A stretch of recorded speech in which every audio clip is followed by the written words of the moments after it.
Amigos oyentes, hermanos queridos, buenos días. El Evangelio del día, hoy 12 de abril del año 2023. Aquí estamos Patricia y Miguel, este matrimonio cristiano, dispuestos a leer y comentar este Evangelio.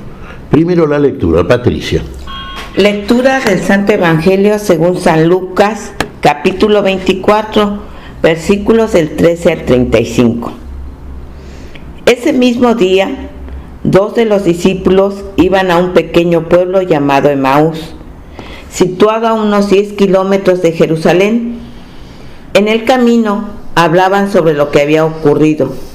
Mientras conversaban y discutían, el mismo Jesús se acercó y siguió caminando con ellos, pero algo impedía que sus ojos lo reconocieran. Él les dijo: ¿qué comentaban por el camino? Ellos se detuvieron con el semblante triste y uno de ellos, llamado Cleofás, le respondió: ¿tú eres el único forastero en Jerusalén que ignora lo que pasó en estos días? ¿Qué cosa?, les preguntó.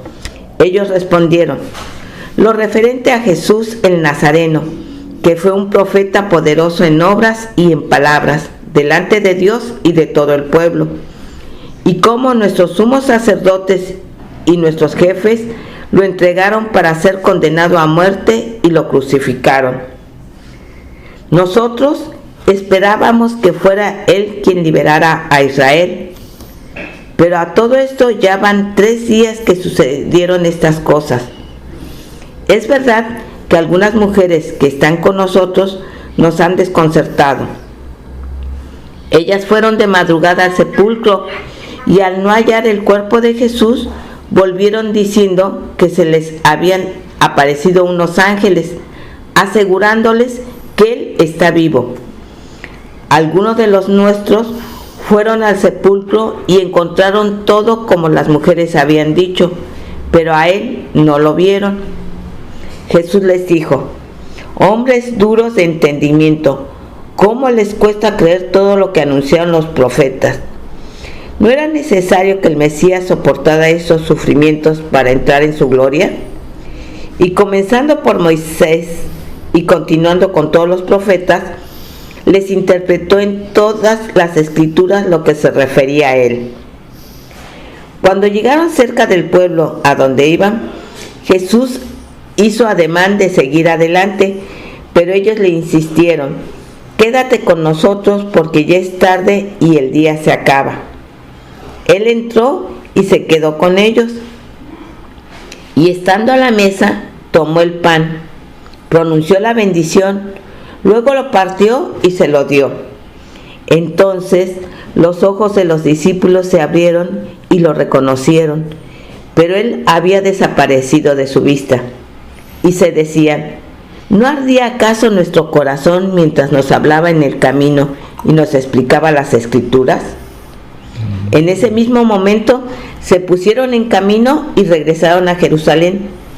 Allí encontraron reunidos a los 11 y a los demás que estaban con ellos, y estos les dijeron: es verdad, el Señor ha resucitado y se apareció a Simón.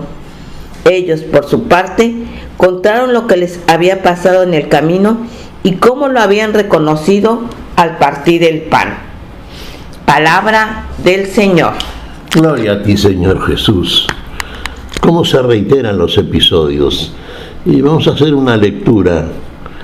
Siempre decimos, esto fue escrito espiritualmente, debe ser entendido desde ese nivel, desde el mismo Espíritu, el cual está en nosotros, nos ilumina, nos comunica el poder de hacer cosas que, antes no podíamos. Sin el poder de Dios, sin Dios en nosotros, todavía seguimos en las mismas tinieblas anteriores.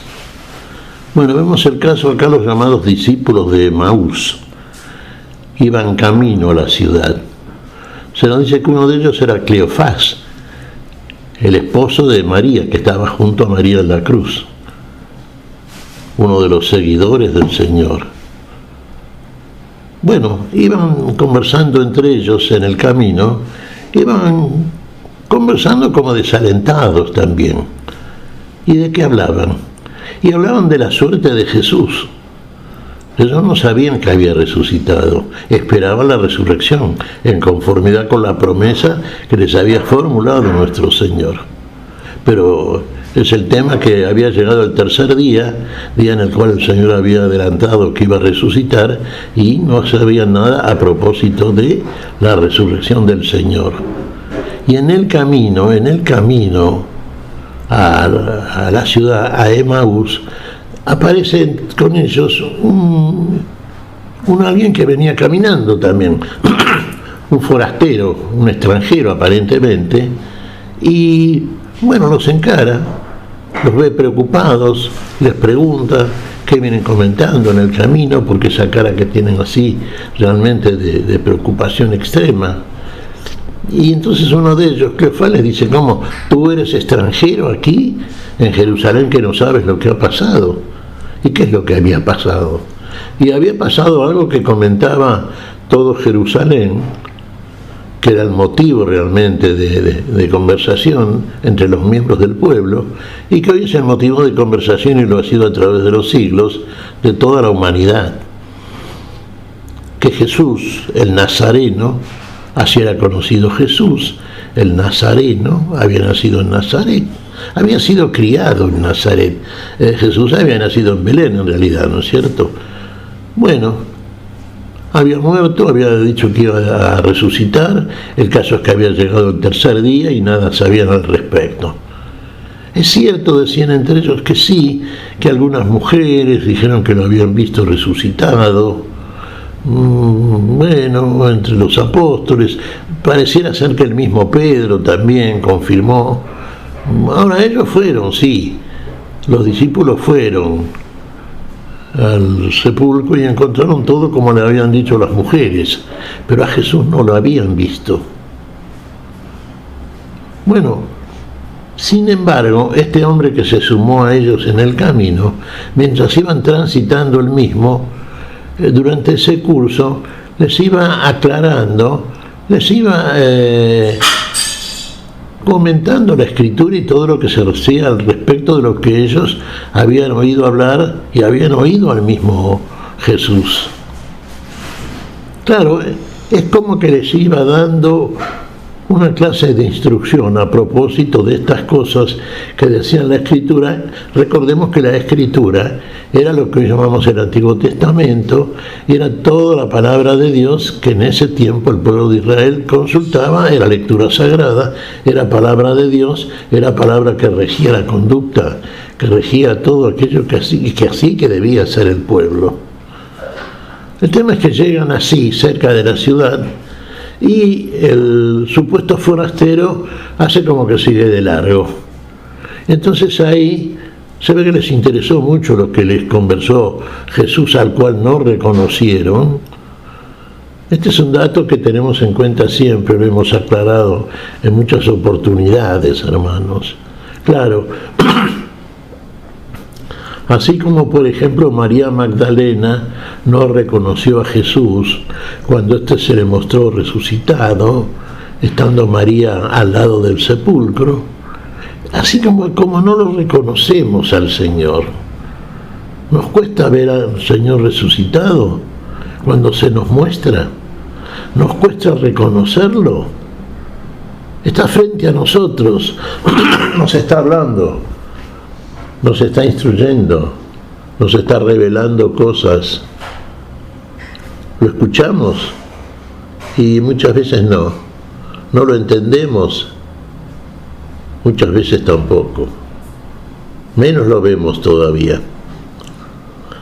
Y durante el camino, estos discípulos de Emaús no lo reconocieron. ¿Qué reconocieron en este supuesto forastero que hablaba con ellos? Que durante ese camino, mientras él les abría las Escrituras, les explicaba todo esto que no entendían, hay una expresión que se utiliza aquí que es muy ilustrativa: les ardía el corazón. El fuego del Espíritu, el fuego del amor de Dios, hacía arder un corazón que se iba renovando a medida que iban escuchando y que el Maestro les iba aclarando las cosas. Lo invitan a quedarse con ellos entonces.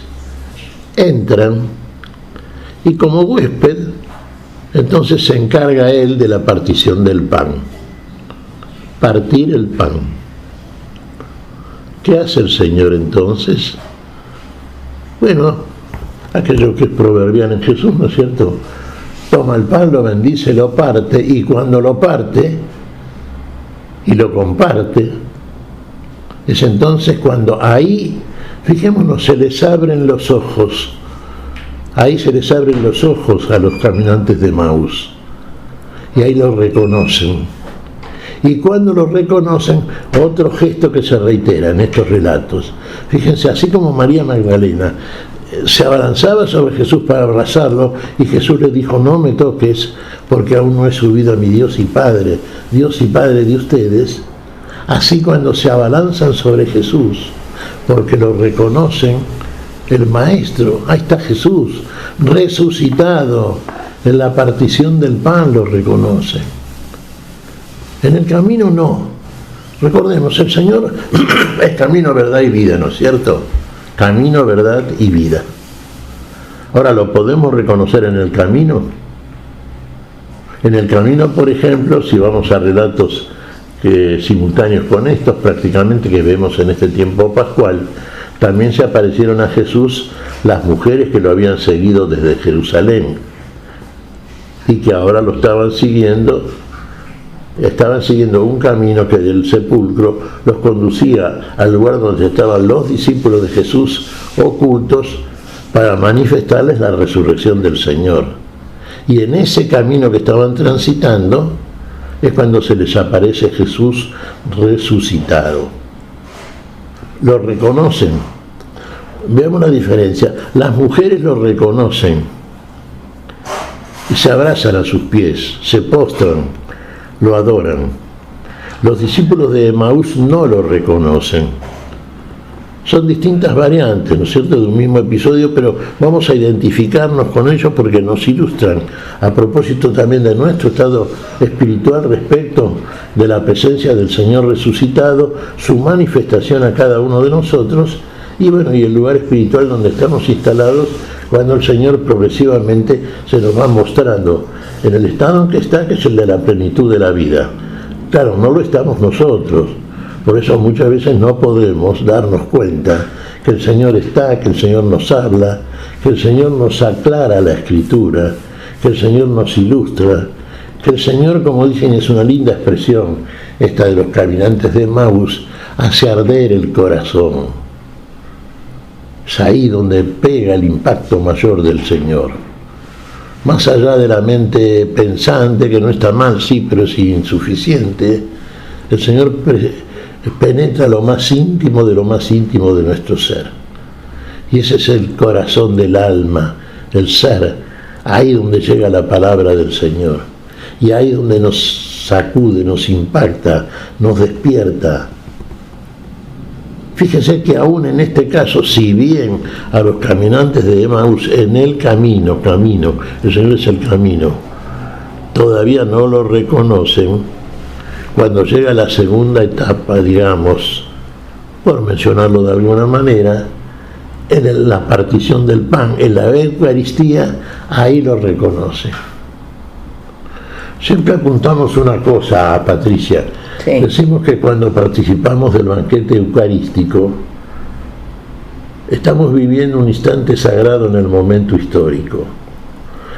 Y lo hemos comentado cuando decimos al respecto lo que dice San Pablo, ¿no? El que come y bebe y no discierne el cuerpo, come y bebe juicio contra sí mismo. No es que se está condenando, por supuesto, fue a participar del hecho eucarístico y no discierne, todavía no experimenta lo que, por ejemplo, experimentaron estos discípulos de Emaús cuando el Señor partió el pan y lo compartió con ellos, cuando el Señor se compartió con ellos y en ellos. Y a veces nos ocurre que vamos y ritualmente cumplimos, pero nos volvemos a nuestras bancas y estamos como antes, sin haber experimentado verdaderamente el momento, el instante, la sacralidad de ese momento.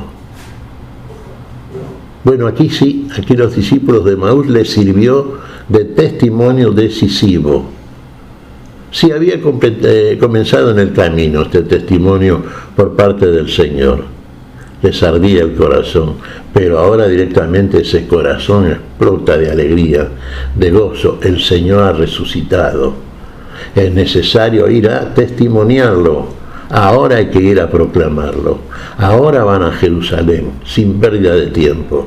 Ahora van a comentar con los 11 discípulos. Recordemos que Judas Iscariote se había suicidado ya. Los 11 que estaban ahí reunidos. Y entonces delante de los 11, fíjate, se suma este testimonio, los caminantes de Emaús, al testimonio de las mujeres en el camino y al testimonio inicial apostólico de María Magdalena, que fue la primera que vio al Señor resucitado, cuando estaba junto al sepulcro. Bueno, ahí entonces comentan esta experiencia que han tenido, y los discípulos de Jesús, los que fueron apóstoles, evidentemente, bueno, ya tienen acá un nuevo testimonio a propósito de que el Señor ha resucitado. ¿Lo creen? Sí. El mismo Pedro, recordemos que Juan y Pedro fueron al sepulcro. Y Pedro entró. Y se nos dice en el relato de Juan, entró, vio y creyó, igual que Juan. Así que ya estaba el testimonio de la resurrección del Señor. Son muy fuertes, son muy sólidos. Camino, verdad y vida. El Señor en el camino nos revela la verdad, como les aconteció a los caminantes de Emaús. Y esa verdad que conduce a la vida se manifiesta claramente en ellos a partir de la partición del pan y de la ingesta del cuerpo de Cristo, la hostia consagrada, el pan bendecido por el Señor, el mismo Señor que se nos ofrece como alimento y nutriente del Espíritu para que nosotros crezca. Y plenamente se manifiesta un hecho que es capital, fundante de la vida, de la recuperación de la vida y su plenitud. El Señor ha resucitado, nosotros en Él y con Él. En el bautismo, por ejemplo, cuando nosotros nos integramos al cuerpo de Cristo, al misterio de la vida, somos y juntamente, como dice San Pablo, sepultados a muerte juntamente con Cristo por el bautismo. Cuando en el bautismo, como se hacía originalmente en las iglesias cristianas, el que era bautizado era sumergido en las aguas, ¿no? Como indicando, aquí muere el hombre viejo. Y cuando emerge de las aguas, nace y se manifiesta a la luz una nueva criatura en Cristo Jesús. Muerte y resurrección, baño sagrado, bautismo. Bueno, todo esto que en el sacramento del bautismo en nosotros se manifiesta de tal manera y que después debe ser nuestra vida concreta, porque en definitiva a lo cual nos lleva el Señor es a la vida por su resurrección, vida de Cristo resucitado, que si somos perseverantes hasta el fin, se consumará y culminará en la plenitud de la vida en la gloria. Así que entonces, otro relato más a propósito de la resurrección del Señor, yo creo que es bien concreto, bien neto todo esto, ¿no es cierto? Vamos a meditarlo. ¿Qué te parece a vos, Patricia? Pues mira, reflexionaba cómo en los dos relatos el dolor te nubla la vista del corazón y no te deja ver de otra manera. En este caso no te deja ver a Jesús resucitado. Si nosotros tuviéramos esa fe que el Señor requiere para poder manifestar su poder, sería otra cosa. Pero aún así el Señor nos tiene paciencia para que lo podamos reconocer. Uh-huh. Y fíjate cómo, o sea, la Iglesia retoma toda la enseñanza del Señor, porque primero, al igual que en la misa, primero se explica la palabra y después se va a la Eucaristía, al compartir el pan. Y cómo los discípulos de Emaús reconocen a Jesús al compartir el pan, cuando Él se da la necesidad de darse a los demás por amor para que se reconozca a Jesús. Está muy bien. Vos fíjate, sí, durante el servicio, la misa, primero escuchamos la palabra, así como los discípulos de Emaús escuchaban a Jesús en el camino. Les ardía el corazón. Después participan ya, un hecho más concreto, ¿no es cierto?, del cuerpo del Señor, la Eucaristía. Después hay algo más para hacer todavía, que no tenemos que olvidarlo, porque una vez que tenemos el testimonio de la palabra, una vez que participamos concretamente, ¿no es cierto?, que hemos visto al Señor resucitado, que hemos de verlo, ¿qué tenemos que hacer? Salir a proclamar estas cosas, ser ayuda para otros, ser lo que muchas veces no hacemos, porque muchas veces salimos, nos metemos otra vez en casita y bueno, no, hay que salir a proclamarlo, hay que salir a compartirlo, hay que salir a difundir esta palabra que es vida para todos. Y lo hemos comprobado si ha sido vida para nosotros. Y entonces el amor al prójimo se manifiesta cuando compartimos con el prójimo lo mejor que hemos recibido. Y lo mejor que hemos recibido es la vida de parte del Señor de la vida. ¿Qué te parece si agradecemos al Señor? Muy bien, Miguel. Te damos gracias, Padre Celestial, en el nombre santo de nuestro Señor Jesucristo. Te damos gracias, Padre, te pedimos perdón por nuestras faltas. Señor, pedimos tu bendición, tu espíritu de vida, tu espíritu de salvación, tu espíritu, Señor, de amor y permanencia en el amor de la vida. En tu nombre santo lo hacemos. Por Jesucristo, Señor nuestro. Amén. Y amén.